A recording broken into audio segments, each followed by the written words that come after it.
지금 이 순간에도 누군가는 이 영상을 눌러놓고 한숨부터 쉬고 계실지 모릅니다. 집 이야기만 나오면 마음이 먼저 내려앉는 분들 계십니다. 뉴스에서는 집값이 안정된다고 말하지만 정작 몸으로 느끼는 현실은 다릅니다. 전세는 사라졌고 월세는 감당이 안 됩니다. 이 나이에 또 이사를 가야 하나 그런 생각이 머리를 떠나지 않습니다. 오늘 이야기는 멀리 있는 누군가의 이야기가 아니라 바로 지금 이 화면을 보고 계신 당신의 이야기일 수 있습니다. 잠시만 집중해 주십시오. 끝까지 보지 않으면 놓치게 될 결정적인 장면이 있습니다. 어느 날 갑자기 집주인에게서 연락이 옵니다. 계약을 더는 연장하기 어렵다는 말입니다. 특별한 잘못을 한 것도 아닙니다. 그저 세상이 바뀌었을 뿐입니다. 집주인도 대출 이자를 감당해야 하고 세금이 늘었다고 말합니다. 그 말이 틀렸다고 할 수는 없습니다. 그러나 그 순간 세입자의 마음은 얼어붙습니다. 이제 어디로 가야 할지 머릿속이 하얘집니다. 이 나이에 짐을 싸고 부동산을 돌아다니는 상상만으로도 숨이 막힙니다. 여기서부터 오늘 이야기의 진짜 시작입니다. 많은 분들이 이렇게 말씀하십니다. 젊을 때 조금 더 무리해서라도 집을 샀어야 했다고 말입니다. 그러나 그 시절을 떠올려 보면 그 또한 쉬운 선택은 아니었습니다.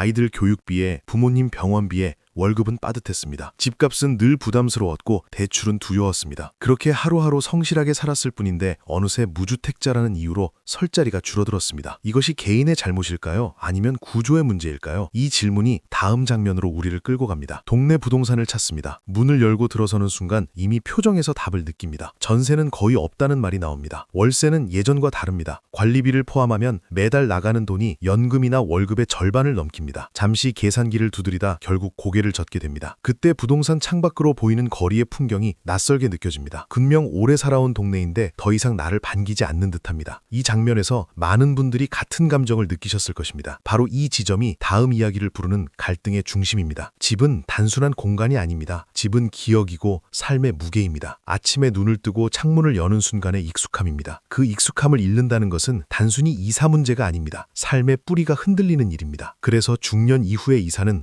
더 고통스럽습니다. 새로운 환경에 적응하는 데 드는 에너지가 젊을 때와 다르기 때문입니다. 그런데도 선택지가 없다는 현실이 사람을 더 지치게 만듭니다. 여기서 우리는 중요한 질문 하나를 마주하게 됩니다. 무주택자는 정말 방법이 없는 것일까요? 이 질문에 답하기 위해 한 사람의 이야기를 들려드리겠습니다. 평생 직장을 다니며 성실히 살았던 한 가장이 있습니다. 집을 사지 않은 이유는 욕심이 없어서였습니다. 빚을 싫어했고 안정이 우선이었습니다. 그러나 은퇴를 앞둔 시점에서 전세가 사라지고 월세만 남았습니다. 처음에는 분노가 컸습니다. 왜 성실하게 산 사람이 이런 불안을 감당해야 하는지 이해할 수 없었습니다. 하지만 그는 분노에만 머물지 않았습니다. 여기서 그의 선택이 갈림길이 됩니다. 그는 생각을 바꾸기 시작했습니다. 넓은 집에 대한 집착을 내려놓았습니다. 남들에게 보여주기 위한 위치도 내려놓았습니다. 대신 삶의 동선을 가시 그렸습니다. 병원과 시장과 버스 정류장이 가까운 곳을 찾았습니다. 집의 크기보다 생활의 편안함을 우선으로 두었습니다. 그 결과 이전보다 작은 집이었지만 마음은 오히려 가벼워졌다고 말합니다. 이 대목에서 중요한 메시지가 나옵니다. 집이 나를 증명해주지 않는다는 깨달음입니다. 이 깨달음이 다음 전환점으로 이어집니다. 무주택자에게 가장 큰 적은 집이 아니라 불안입니다. 불안은 판단을 흐리게 만듭니다. 남들이 다 사는 것 같고 나만 뒤처진 것 같은 착각을 줍니다. 그래서 무리한 선택을 하게 만듭니다. 그러나 지금 필요한 것은 속도가 아니라 방향입니다. 지금 당장 집을 사지 않아도 됩니다. 대신 내가 감당할 수 있는 삶의 구조를 먼저 만들어야 합니다. 이 말이 쉽게 들릴 수 있지만 실제로 받아들이는 순간 눈물이 나는 분들도 계실 것입니다. 그만큼 깊은 이야기이기 때문입니다. 또 다른 사례를 보겠습니다. 부부 둘이 살던 분들이 있습니다. 아이들은 모두 독립했습니다. 그럼에도 불구하고 오래된 생각 때문에 큰 집을 고집했습니다. 결국 월세 부담에 생활이 팍팍해졌습니다. 그러다 과감하게 결정을 내렸습니다. 주거비를 줄이고 대신 여유 자금을 생활에 쓰기로 했습니다. 여행은 아니더라도 주말에 좋은 음식을 먹고 병원비를 걱정하지 않게 되었습니다. 삶의 질이 달라졌습니다. 이 장면에서 우리는 중요한 사실 하나를 알게 됩니다. 집의 소유보다 삶의 안정이 더 중요하다는 사실입니다. 물론 모든 분에게 같은 해답이 적용되지는 않습니다. 그러나 공통점은 있습니다. 무주택자라고 해서 실패한 인생은 아니라는 점입니다. 집을 소유하지 않았다고 해서 존엄이 줄어들지 않습니다. 오히려 지금까지 버텨온 시간 자체가 존중받아야 합니다. 이 메시지를 스스로에게 반복해서 들려주셔야 합니다. 그렇지 않으면 사회가 만든 기준에 스스로를 가두게 됩니다. 여기서 이야기는 마지막 큰 파도로 넘어갑니다. 지금의 주거 불안은 개인의 문제가 아니라 세대의 문제입니다. 그래서 혼자서만 끌어안고 버티셔도 됩니다. 정보를 나누고 선택지를 비교 비교하고 때로는 한 발 물러서는 용기도 필요합니다. 인생 후반부에 가장 중요한 것은 체면이 아니라 평온입니다. 평온은 크기에서 오지 않습니다. 소유에서 오지 않습니다. 내 마음이 견딜 수 있는 구조에서 옵니다. 이 문장을 가슴에 담아두시기 바랍니다. 이제 결말로 향합니다. 오늘 이 이야기를 들으며 마음이 조금 무거워지셨을지도 모릅니다. 그러나 동시에 위로를 받으셨다면 그것으로 충분합니다. 당신만 이런 고민을 하는 것이 아니라는 사실만으로도 어깨의 짐은 조금 내려갑니다. 앞으로도 이 채널에서는 중년 이후의 삶을 있는 그대로 이야기하겠습니다. 혼자가 아니라는 느낌을 드리겠습니다. 이 이야기가 도움이 되셨다면 구독과 좋아요로 함께 해주시면 감사하겠습니다. 여러분의 삶이 조금이라도 덜 불안해지기를 진심으로 바라며 오늘 이야기를 마칩니다.